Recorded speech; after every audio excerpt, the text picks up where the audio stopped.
Hello, everyone, and welcome to the show. Each week, I invite you to sit in on a conversation with a new guest where we get level, bringing you real people, real issues, real conversations. My hope is that you walk away from the show inspired and equipped to level up in your own life and leadership. If you'd like a copy of the best of notes and quotes from the show, please subscribe to my email list at louisehreed.com.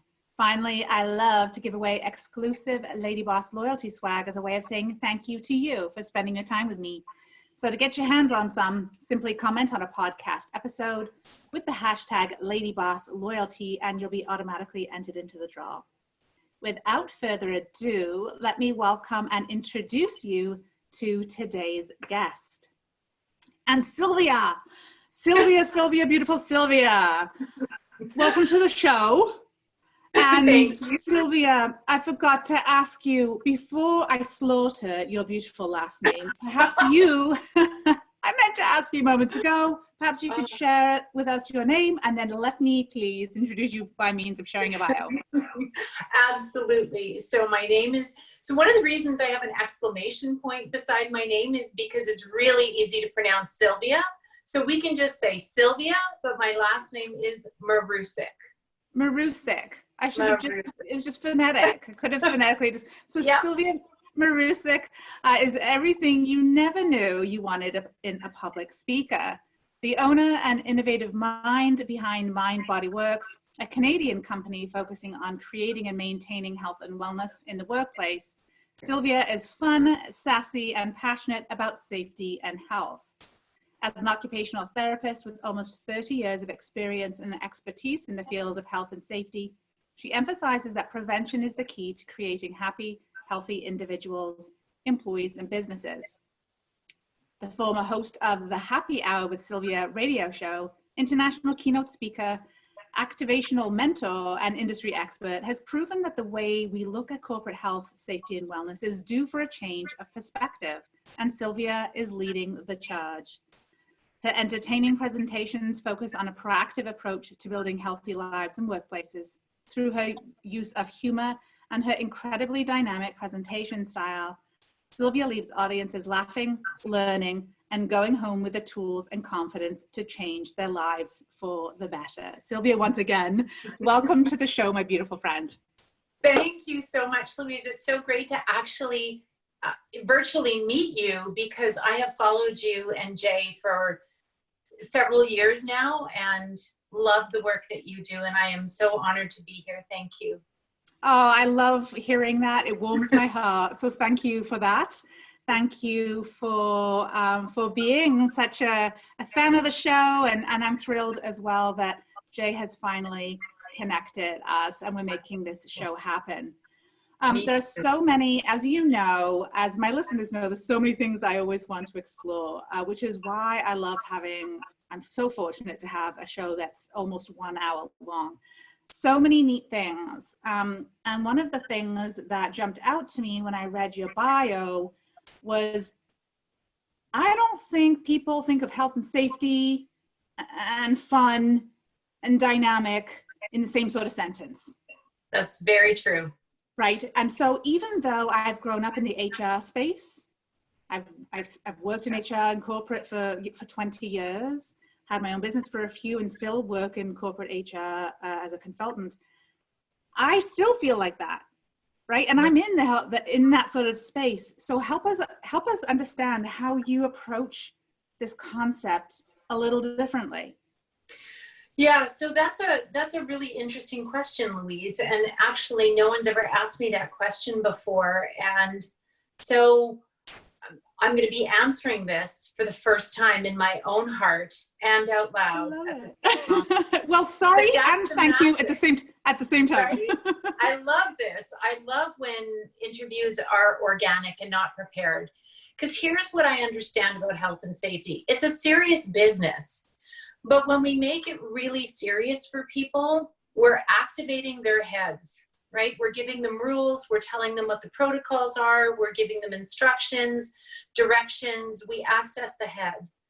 The way we create passion and culture change is we have to speak to the heart.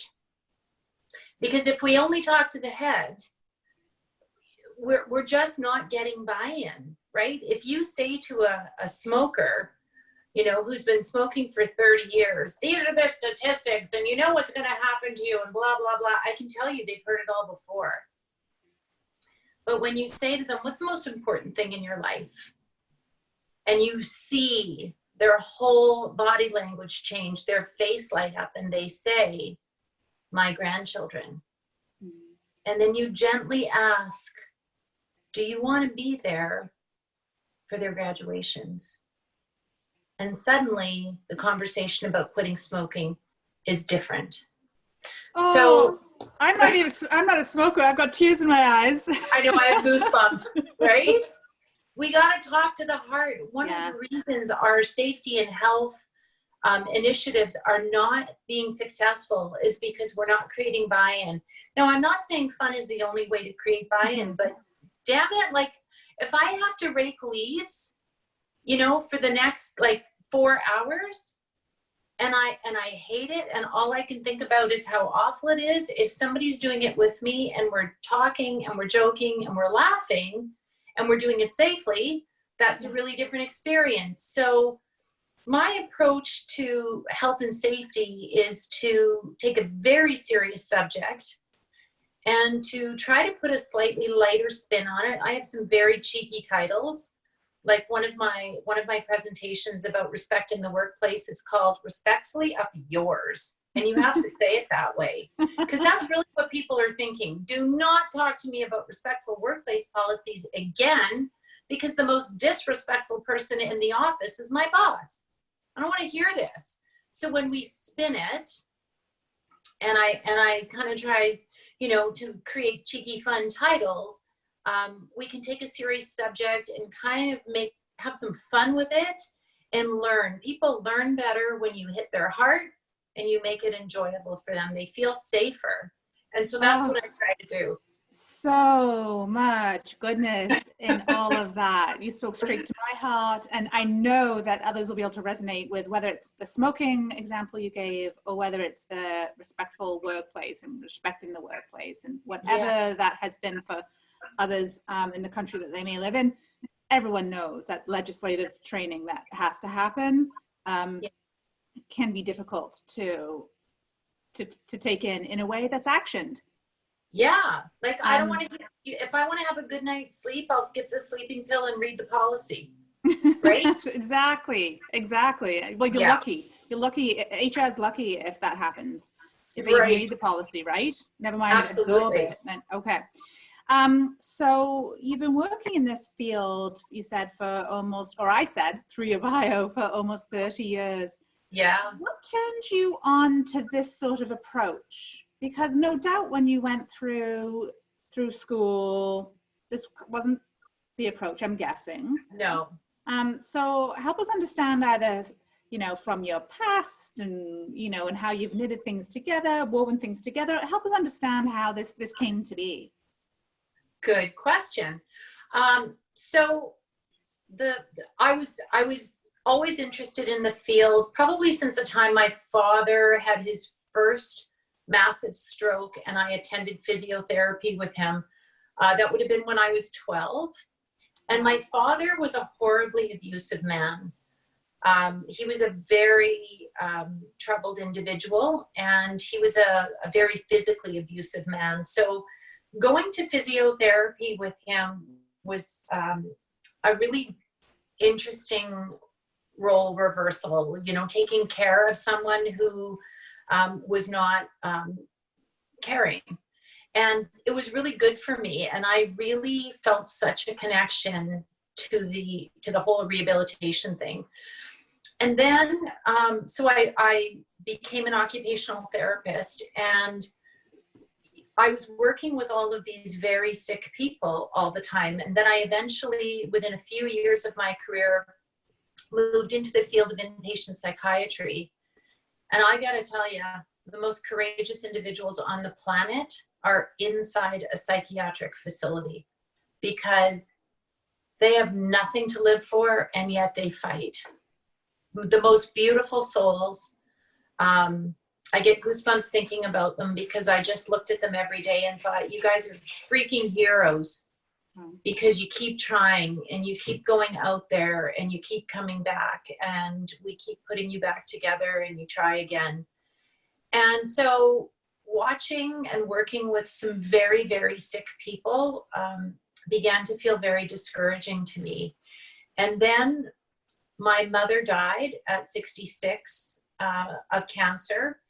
And it was very rapid and unexpected. And I realized, I started putting some things together because I had a lot of health issues following that. I lost a baby within months of my mother dying. My brother went to jail. I had a spontaneous, well, doesn't matter, but I ended up having emergency surgery that year. There was a whole year of just always like, yeah, it was heavy. I mean, that's an understatement. Heavy emotional. Yes. Yeah. And it culminated just prior to my mother's death, or actually began rather with a motor vehicle accident in which the van that I was a passenger in rolled twice, baby hanging upside down, survived because there were clearly angels hanging on to the back of it.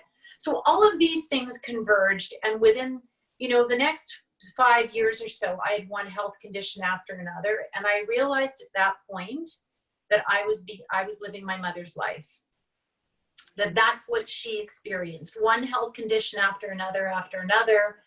And I knew in my soul, I knew it was the stress of what she had experienced. And my passion for prevention started with just a small little flame of what is going on here and what is my purpose on this planet, because I cannot see sickness and death anymore. I was actually working in palliative care at the time, which incidentally was the happiest place I ever worked, because you confront your mortality every day and you are grateful to be alive.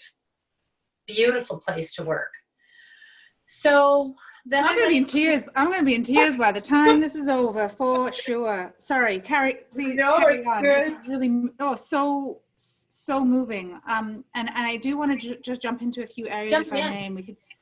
One of the many things already in this short time we've been talking, you said in relation to your father, I had to care for someone who was not caring. Yes. At 12 years old, where does that come from? Because I find this is interesting, because that's this thread in you. Yeah. That's clearly come out into now blossoming full beautiful bloom in who you are. And it's answering a lot of questions for me that I've been curious about you and sort of your personality. So back to the question, where does that come from in a little 12-year-old? So I think it comes from wanting to protect my mother. I think that's where that comes from. So my archetype is the nurturer. And it's got a shadow side to it, because you can become a martyr, right? That's the shadow side of nurturing. You can nurture to the point where you give so much that you begin to actually resent people that you give to. So I've done a lot of work on all the baggage that comes with that. But I think that's where it came from, my desire to protect my family as much as I could. And that's where the drive to be perfect also came from, right? If you're perfect and you're quiet and you're the best student and you're the best at everything, then maybe you're not in the line of fire. And that, of course, isn't true. And that story, that little lie that I lived, showed up at the age of 54 with my current diagnosis, which we can get into. So that, everything has the underneath to it. And once you get to that, it's just unbelievable. It's like coming home wearing a bra that's too tight and taking it off. It's like, woo! And yes, as a sidebar, the percentage of women who are wearing the wrong size bra is really high. What? Oh, that's no. Are you being sarcastic? That's unfortunate. It's really high. It's like super, super high, especially because our bodies change over. Thankfully, it's mostly women who listen to this show. For the men who are listening, just, FYI. but yeah, the majority of women wear the wrong size, and our bodies change throughout our lives. So yes. That makes total sense when you kind of think about it. So our boobs at, 16 aren't the same as 30, aren't the same as right. 50 after we've had kids, and gravity has a role, and all sorts of different things move around. Absolutely. Anyway, how did they get there? I took this in a totally different direction than certainly was intended. Perfect. And there's the little bit of humor that I like that we can play a bit. And so you mentioned your current diagnosis. So tell us a little bit about that and your attitude and spirit that you've brought to this experience. Well, like everyone else, please, all of you, do your regular health screenings. They are usually free. And I did a whole radio show about this one day because I found out the statistics on the number of people who do not take advantage of regular health screenings.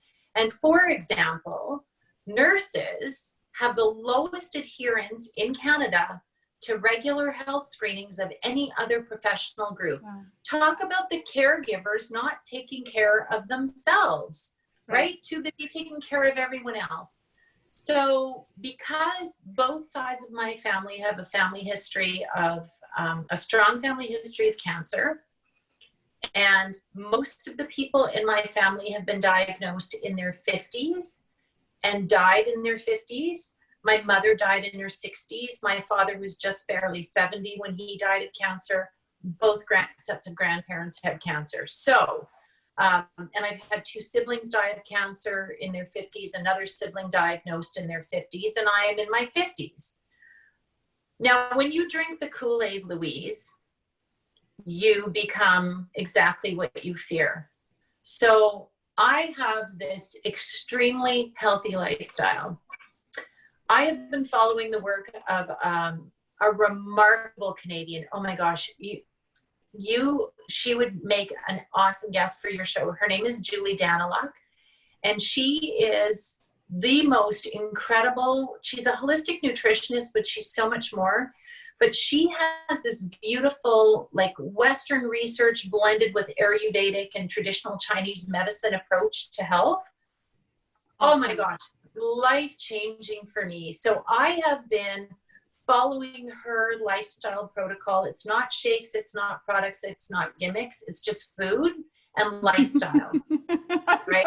So I'm laughing at that because it's like, oh, imagine, just right. Eat the right foods. Magic. Yeah, no magic pill. This is a bit of work. Yeah. But like life-changing. So I have been extraordinarily health conscious for many years, but especially the last 4 years, 5 years, I've just taken my health to a whole new level because before I turned 50, I kept saying to myself, that's not going to be me. Right. I am not drinking the Kool-Aid my family drank. It's not going to be me. Routine mammogram last December led to a biopsy on Christmas Eve. I'm like, what is actually going on here right now? So, you see the woman's face, the nurse's face when she does the mammogram, and you can see she's got that face. And I'm like, this is not good. And then I thought, you know what? I'm not going to worry about this. I'm going to stick with what I know. What I know is that they're probably going to need more tests. And that's what I'm going to stick with. And your world shrinks little by little when you're in this experience, because the first thought is, you know what? It's probably just nothing. It's a calcium deposit, right? Lots of people have had that. And then, they do the ultrasound and they say, this is not looking so good. And then you think, well, maybe it's something like a cyst, it's nothing, right? And then you go for the biopsy and I say to the nurse, it's probably just a cyst, right? It's probably just a fatty deposit or something. It's probably nothing, right? And she stops what she's doing. She turns and looks at me with that face and says, oh, this is not nothing. And now your world gets a little smaller and you go, okay, that's okay, because it could be benign. And I would be happy with that. And what makes you happy becomes smaller and smaller and smaller. And so Christmas Eve, rough. Christmas Eve. Christmas Day, rougher, because I pulled the bandages off and it looked like somebody literally had kicked me in the breast. My breast was black and blue. I went for a really long walk all alone. I swore, I cried, I laughed at myself. I did everything I needed to. I felt all the feels, Louise, like you would say, right? You got it. Our issues live in our tissues, right? We gotta go through this stuff.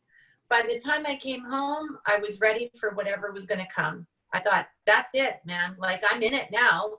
I can't stop this. I have no control here. The only thing I can control is me.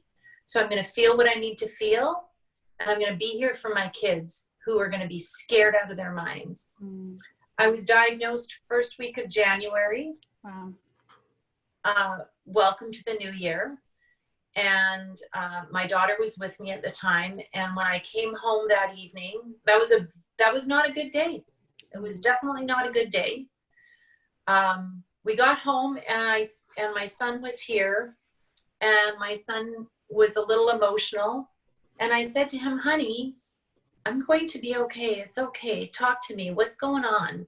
And he said, just please promise me that you are not going to just drink a green smoothie and meditate this away. Just please don't do that, Mom. Listen to the doctors. And my heart sank a little bit because all I really wanted to do was do the green smoothie and meditate. Right. But I had to respect him too, and my daughter. And long story short, I combined Western medicine.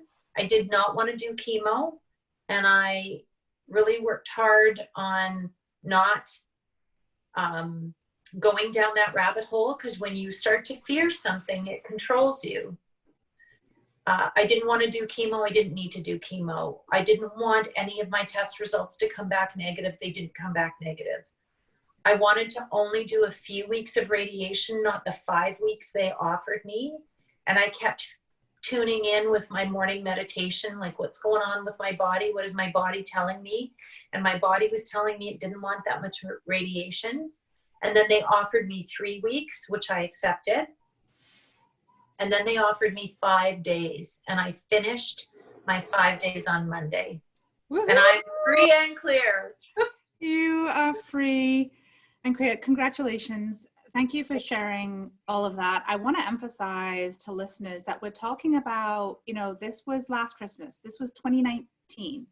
This is happening now. And so I appreciate the courage that you have to share with us as you're actually going through this, because it's one thing to be sharing when you've had the opportunity to recover and whatever that looks like for people, because I've never been through it, so I don't know. Right. It takes someone special to be able to navigate this with yourself, with your family, and also with others. And I think that's courageous and kind, because I know that will offer support and encouragement to others who are battling something, because we're all battling something, aren't we? 100% true. And one of the things that really made a difference to me, Louise, because I am not Pollyanna. I absolutely see reality for what it is, but I have learned some skills that I try to pass on to others that allow us to navigate the inevitable shitstorm.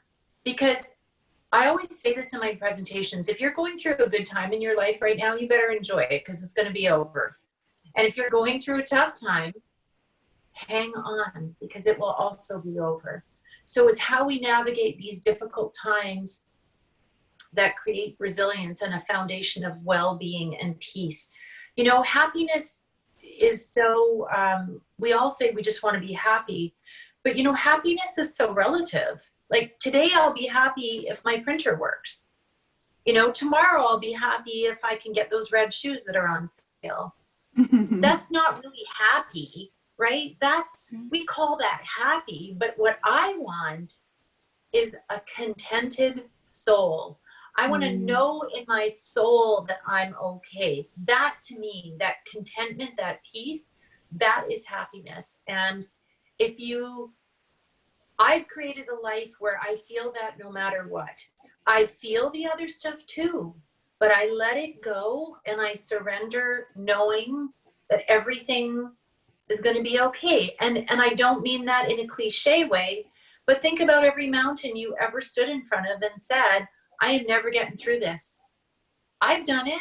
I think I said it a few months ago. I'll never get through this. How am I going to get through this? And every single one of those mountains, Louise, is already in the past. You have a 100% success rate at getting through problems. Well, it's so much is perspective, isn't it? Yes, absolutely. And I think as we're navigating this current shitstorm of COVID, a lot of it is perspective as well. You mentioned that in one of your talks, no doubt in all of them, you talk about some of the things that people can do to better navigate the shitstorm. Tell us what some of those strategies might be.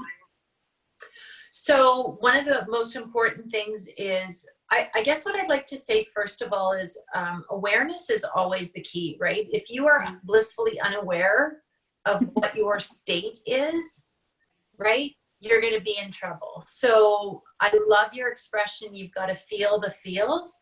My expression is your issues live in your tissues. So if you are not acknowledging the anger, resentment, negative thoughts, the fear, and you are pretending that all is well, that is going to show up somewhere in your body.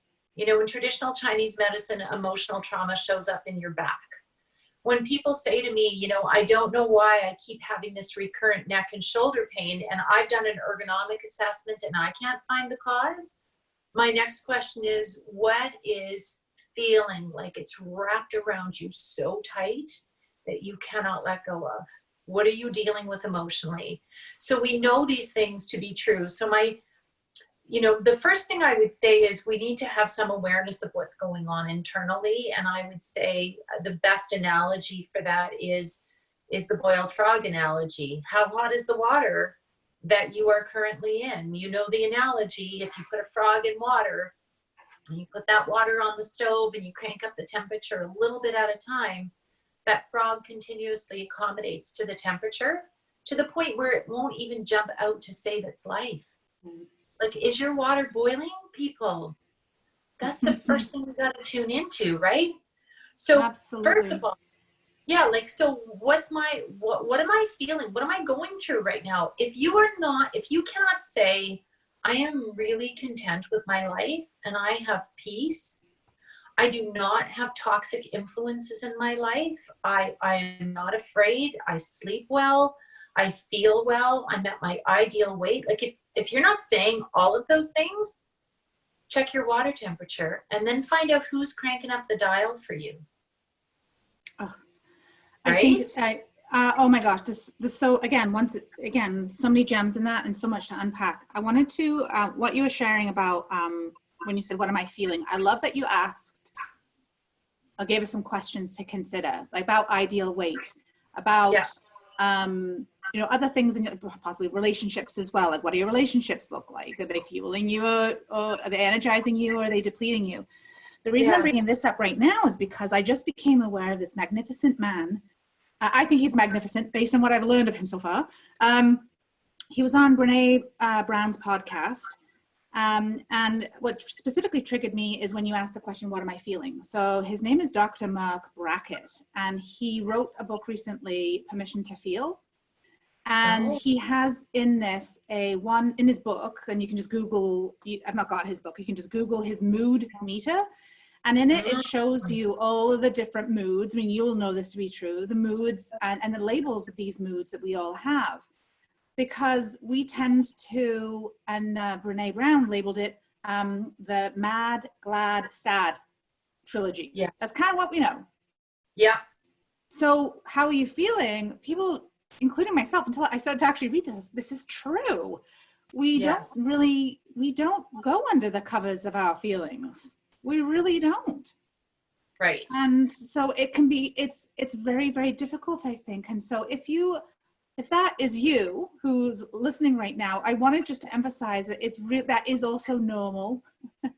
It's okay, but it's not the way to greater well-being. So when you know better, you can do better. Absolutely. And here's the problem with that. When you don't get underneath, the symptoms of distress show up much like a child that is tugging on your sleeve trying to get your attention. It will just tug harder until you start to pay attention, right?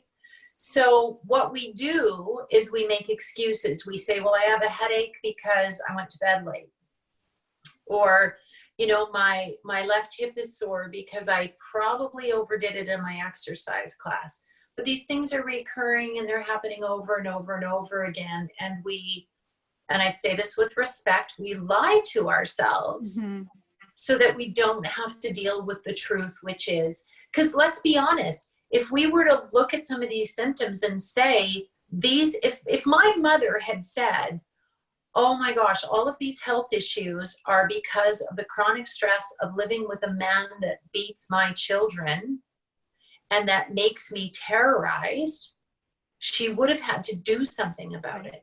So instead, she said, I guess I'm just the unlucky one. Or, you know, it's God's will. Well, maybe not, but are we doing everything we can to give ourselves the best chance we can? We are extraordinary at creating disease and illness. We can do it with a thought. We now have evidence that a negative thought causes an elevation in C-reactive protein, which is a marker of inflammation in the human body.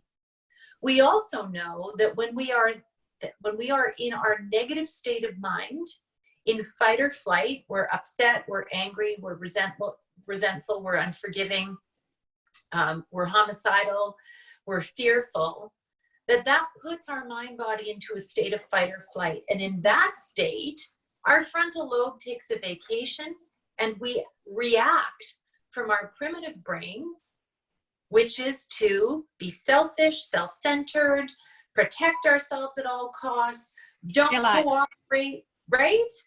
It's just, I've got to survive. At all cost, any cost. Yes, and at the cost of everyone but yourself. Yeah. Now imagine when you are not in fight or flight, not in that sympathetic nervous system, but you are in parasympathetic, rest and restore. Now we have the hormones of creation. We have oxytocin, we have dopamine, we have endorphins, we have serotonin. These beautiful hormones make us want to connect with people, make us want to help people, make us want to love people and share and build and create instead of destroy and survive. Imagine the connection in safety between these different nervous systems, right? We need everyone in parasympathetic. So when we have disrespectful, unsafe, unhealthy workplaces, we are creating the most dangerous conditions for people to work in. But when workers feel happy and cared about, this gets back to the beginning of our conversation. When we stop trying to get to the head and start trying to get to the heart, workers are in parasympathetic nervous system. They're calmer, they're happier, which means they are more willing to be cooperative, loving, sharing, smart, creative, intelligent, and we can troubleshoot and problem solve when our frontal lobe is engaged. So we know that this is a really important foundational piece for resilience and well-being. The first thing you got to do is figure out how hot is your water and who's got their hand on your knob. Oops, that sounded really awful, but you know what I mean. And then we got to find out. There's that cheeky sassy, Sylvia. It's cheeky. And then we got to find out, like, what are our symptoms and what is our mind body telling us about what's going on for us? And then we need to recognize just how stressed we are. We need to look at those symptoms and then we need to start doing things. And I can give you the exact strategies, very concrete strategies that move us out of sympathetic nervous system into parasympathetic, where we rest and restore and we become the person that we really want to be, and we feel that peace. Let's hear it. Okay, let's hear it. So these are my daily practices. Okay. So one of the important things, of course, is to feel your feelings and to talk about them and acknowledge them, and never, ever speak to yourself the way that you would not speak to other people. So do not tell yourself you're stupid for feeling that way. Right, Louise? We don't. Absolutely. You know, the things we say to ourselves, horrible. If they were, yes. So we need to feel those things. That's number one. Number two, we need to actively get out of that feeling. And you can do this in a couple of ways. So one of the things that I do when I'm feeling angry or upset, I need to go underneath that. What's really going on here? What am I really upset about? So let's say you have, let's use you and Jay. You and Jay have a fight because you came home from a long day at work and he's been home all day and the dishwasher is not emptied. It had clean dishes this morning. It's still got clean dishes in it. And you're upset because you're making supper tonight and now you have to unload all this and you're exhausted. So you guys have a fight. I'm not saying that you two would, but let's pretend. Is it really about the dishwasher, Louise? Is that what your anger is really about? Absolutely not. No. What's really going on is you don't feel cared about. You feel dismissed. Like all your hard work that you did all day meant nothing. And all the sweet things you do for Jay, how come you didn't do it back? Right? Yeah.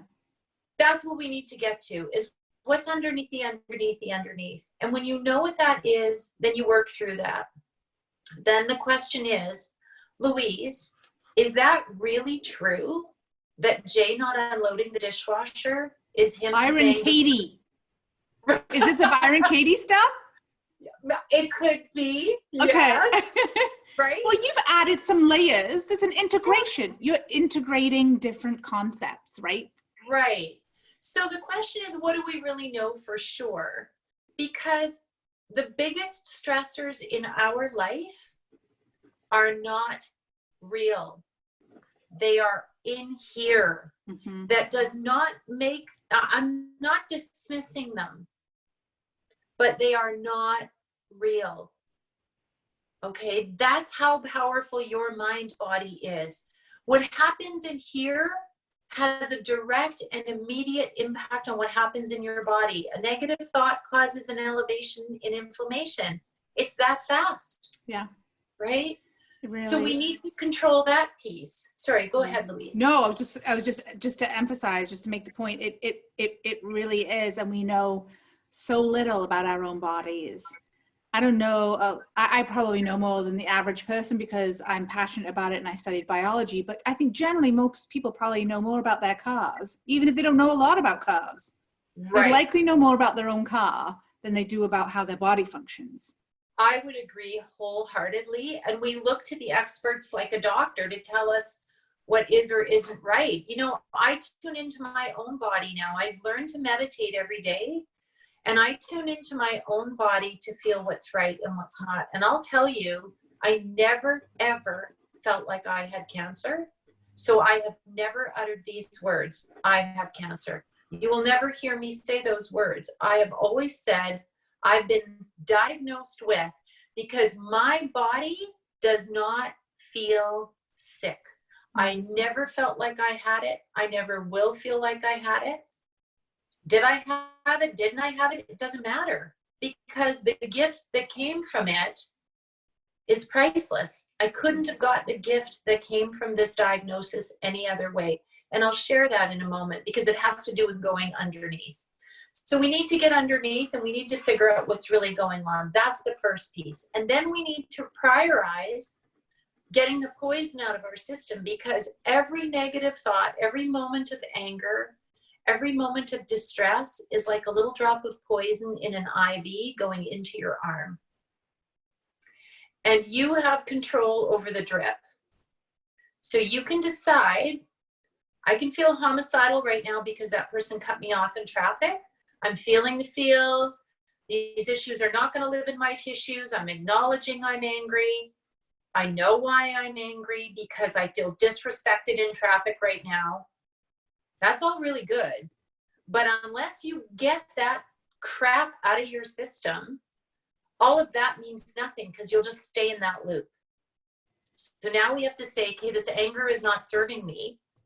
What can I do to get rid of this anger? So I can sit there and go, that person cut me off because they're an idiot and they disrespected me. I can do that, but that's not the truth.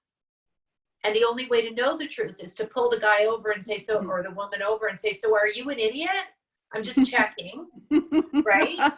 So it's a story I tell myself. Now I could tell myself a different story. I wonder if that person actually even knows they cut me off. What if they've gotten a phone call that someone's in the hospital? What if they just got fired? I don't know their story, but I know my story. And my story is, you're an idiot. And that story hurts me. It doesn't hurt the guy who cut me off or the woman who cut me off, but it hurts me. So I got to tell a story either way. I might as well tell a story that doesn't hurt me. Now, in the case of you and I having a conflict, Louise, I can tell myself a story when we have a conflict and walk away. I can tell myself that you don't understand me, that you're mean to me, that I don't like you. I can tell that story. Or I can tell myself another story. I can say, you probably didn't know what you were saying. You probably didn't mean it. And I can passively swallow my resentment. Or in the case of relationships, we can do the strong thing. We can get out of that fight or flight and say, Louise, something you said just isn't sitting well with me. I wonder if we could have a conversation about it. And I can build a bridge towards you. And this is especially important in the workplace. Building bridges requires courage, the courage to ask the questions so that I can stop feeling angry. Let's go back to the statement at the beginning. We got to get rid of the feeling, right? The feeling is hurting us. That's the coping skill, is get rid of the feeling. So again, so many gems here, and I call this I talk about this bridge in my book. I call it the bridge of discomfort, because you're inviting people to have a courageous conversation with you, likely over something it's courageous, likely because it's contentious or thorny, right, or uncomfortable in some way. Yes. And so it is a bridge. It is a bridge, and it can be an uncomfortable bridge, and it's there that you meet, and it's in no man's land, and there you can explore with curiosity and openness. And I just think there's so much magic. Magic can happen there, and magic in the form of connection, in the form of problem solving, in the form of innovation and creativity, all of what you were talking about when we engage the parasympathetic nervous system. Yeah. It's so good. I love it all. Oh my gosh. So you, even in the time that we've been talking, have rhymed off a list of challenges that you've experienced in your life. What would you say is the biggest lesson that you've learned, either from one of these or a lesson that you feel like keeps coming to you? A lesson that has kept coming to me, and that came to me most recently with this diagnosis, is ultimately underneath is this belief of being powerless. So we all have a story that comes from our childhood. Everyone has a story. Some people's story is you're not enough. Some people's story is you're lazy. Some people's story is you're stupid. My story is nothing you do will ever make a difference, because you will never be able to protect yourself and your mom. That was the bottom line for me. Powerless. Yes. Wow. And I lived with that my whole life. I attracted people in my life that made me feel powerless. I attracted situations. I attracted workplace issues that made me feel powerless. Colleagues, friends. Oh my gosh. Never knew that I was such an attractor. And being a nurturer layers in a whole other layer of garbage on top of that, right? And a pleaser. I'm I'm one of those weird Leos who I'm a very strong leader, but I will defer to please people. Now, not anymore. I got my big girl panties on up to here, and I have my 4-inch high Doc Marten work boots that I crushed my radiation in. Yeah, you did. I did. So the powerlessness that came, because what I kept feeling is that even after the surgery, there was something sticky about this diagnosis that I couldn't put my finger on. And 3 days in meditation, I asked the question, what is the teaching? What am I supposed to be learning here? I know I live the healthiest lifestyle. I surround myself with the things that feed my soul, all of these things. I know my purpose. Man, if there's one thing that is the most healing part of life, it's knowing what your purpose is. So I had all of that going for me, but there was something sticky. And finally, after 3 days, the word came to me, and the word was powerless. And I realized that if I am powerless, I can't actually do anything. But if I am the opposite, I can do anything, and I am unstoppable. And so unearthing that led to a series of actions in which I found my power and my voice. So strange, like nothing is coincidence. For the last few years, Louise, I'm an earth tones kind of girl, but I've been attracted to the color blue for the last 2 years, which represents the throat chakra. Yeah. And the reason I was attracted was because I had to find my voice. Wow. And this was the universe giving me the message, Sylvia, speak. And it took me 2 years and being diagnosed with cancer to finally unearth all of that. And I am standing fully in my power now. And it has been the greatest gift of all of this. That's been the greatest lesson of my life. Right. And that's the gift that you referred to a few moments ago in saying that this has given you a gift that you would not otherwise have been able to receive. Yes. Powerful story. You've mentioned a couple of times now as well that you're clear on your purpose. And I think that's something that a lot of people are searching for. What's your purpose, and what's the long and winding road? Because no doubt that's not something that you decide to, I'm going to figure out my purpose today. Right. So what is yours, and how did yours come to your awareness? So it was a long and winding road, although I didn't recognize it that way. Being a nurturer and being a caregiver has just been who I've been for my whole life. But I'll tell you exactly when I got a divine download, that's what I call it. I was working on palliative care, and my job as an occupational therapist, so occupational therapists rehabilitate people. Nobody gets rehabilitated from palliative care. So I had to kind of figure out what's my role here exactly. And most people wanted to die at home. So my job, as it was told to me, was to help them do that, help them get home. If they needed equipment, if they needed a wheelchair, like yawn, right? And I thought, no, there's more to this. There has to be more. I am here for something. I don't know what that is. And so I had a patient who was paralyzed from the waist down, an older gentleman, and he was unable to, obviously, to move, and he had really, really bad sores that they were trying to control. And I went in to see him. We were talking, I forget exactly if I was supposed to be there to help him with transfers.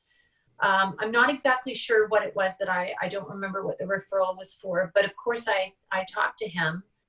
And back in those days, you could hold someone's hand without any fear. And I held his hand and I said to him, what do you want to do before you die? And he said, oh, I just want to go to the lake.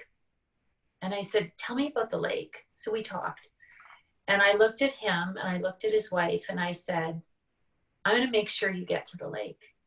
Are you wanting to do that? Because I'm going to make sure you get there. He said, I can't, they can't sit me in a chair. And I said, let me figure that part out. Do you guys want to go to the lake? And they were both weepy and yeah, we want to go to the lake. So I asked his wife to get him a journal, and I said, I'm going to give you some homework every day. There's some things I need you to tell me about, and there's some things I need you to plan, and I'm going to give you homework every day until we get this done. And God willing, we'll get you to the lake within a week, maybe 2 weeks. I said, I'm gonna do everything I can. Man, I had people donating things. I had suppliers who were willing to donate air. There's an air type mattress that you can get, used to be called a Rojo mattress. I had that donated. Wow. They were worth thousands of dollars. I had a stretcher service. We had people organized at the other end. We had exactly, what do you want to eat when you're there? What do you want to see? What do you want to do? Had it all figured out. Honestly, I could not sleep because I was so freaking excited at this prospect. We were all high. This guy was so excited to see me. I was his favorite because I represented the lake, right? Yeah. So I come whipping up to the ward. I've got everything organized. We're going to go Monday. It's Friday. I come whipping up to the ward. I go into his room. He's not there. I go to the front desk. Where's Mr. So-and-so? And I knew before they spoke, he died. No. Louise, I was devastated. I was so broken in that moment because I failed him. And one of the greatest lessons of my life happened that day because I saw his wife coming probably from the bathroom, and I couldn't speak. I was quite hysterical, and she was consoling me. And I just kept saying, I'm sorry. I didn't get him there. And I was so heartbroken, Louise. And she said to me, he was there every day because of you. Yeah. And I realized at that moment that the greatest gift that we can give to people is hope. And that is my purpose. That's when I knew. That's it. I feel like there's going to be heavy breathing throughout this entire podcast because I've been doing these little breaths as you're telling stories just to keep myself composed. You're a beautiful storyteller. You speak from the heart, and clearly very headstrong. And I mean that from an intellectual perspective because of what you've been able to achieve. And talk about a woman who is living her purpose and sharing those stories to inspire others. It's just amazing. My mom shared with me, she was on my show last year, and she shared with me something that I remember on the show joking, I wish you'd told me this when I was growing up, Mom, I could have used this advice. But I was reminded of it as you were talking, and she said to me that a piece of advice she'd give to others or to her younger self would be, follow your heart, but don't leave your head behind. Oh, right? Yeah. And I just feel like you're the beautiful embodiment of that. And so thank you for sharing all of those. What a beautiful display. So I have I have 3 rapid fire questions if I can ask you before we finish the show. Can we do it? Let's do it. Okay. One of them you might have kind of already answered, but I don't want to assume. So what advice would you give to your younger self? Oh my gosh, please know that you are enough exactly as you are. Yes. What does the world need more of? Oh my gosh, stop judging. Just recognize that we are all here to walk each other home. And that person that you think is too fat or too stupid or doesn't have the nice shoes, that could be the person that's walking beside you. And when you stumble, you better hope they're going to catch you. Because we are all on, nobody gets out of this alive. We are together. Find something to love about everyone because somebody loves them. And if you're curious enough, you'll figure it out. Oh, I love that. And then finally, do you have a go-to book or podcast or resource that you just love to eat up that you'd like to share with mental Yes, fitness. I do. I love everything Joe Dispenza says, writes, shares. I love his work. I love that it's so sciencey, but it makes so much sense because I really believe in the stuff that he talks about. And there are so many others. I mean, if I want to listen to something that's going to be inspiring and motivating, I'm going to listen to your show, Louise. If I want to learn more about healthy lifestyle and healthy living, I eat up everything that Julie Daniluk writes and says. And I'm part of her Thrive Tribe, which is a phenomenal, it's a group, and like, love her. I mean, Brene Brown, Mastin Kipp, like there's just so many beautiful, amazing people on this planet. We are all, you know, when we all vibrate in our purpose at that high frequency of vibration, we raise the vibrational energy of the entire universe. We have that capacity to change the lives of others. And so be one of those people and eat this stuff for breakfast, lunch, and dinner. So good for your soul. Better than Netflix. Yeah, here. I'll second that. Yeah. Sylvia, how can people find out more about you, more about the kind of work that you do, how they could work with you? Tell us how people can find you. Absolutely. So, of course, I'm on Facebook, I'm on LinkedIn, I'm on Twitter, I'm on Instagram. All of those handles you'll find at my website, which is mindbodyworks.ca. And you can email me at sylvia@mindbodyworks.ca. One of the things you'll notice is for about the last 6 weeks, I've had I'm testing positive during this crazy COVID time, a little campaign, which is actually my own personal therapy on display for everyone else. The idea behind that is, and if you wanted to follow just for that, it might be very helpful. It's just creating the intention every day to make it a positive day, because it does not fall from the sky. It just doesn't.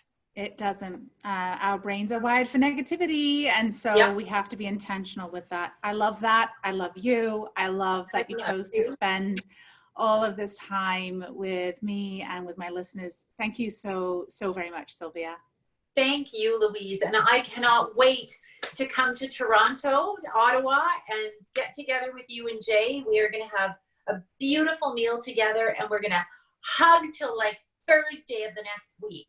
I love it. All over it. Absolutely. Thank you. Thank you. And of course, thank you as well to all of you. Thank you to you, my Lady Boss listeners, for tuning in today. And a reminder, you can always reach me at louisehreed.com for any questions, coaching, speaking engagements, or leadership consulting. Let's all live inspired, grow together, be brave, be bold, and be happy. Until next Tuesday, I'm Louise H. Reed, wishing all of you an amazing day. And in the words of our beautiful friend today, find something to love about everyone. Have a great day, friends. Goodbye.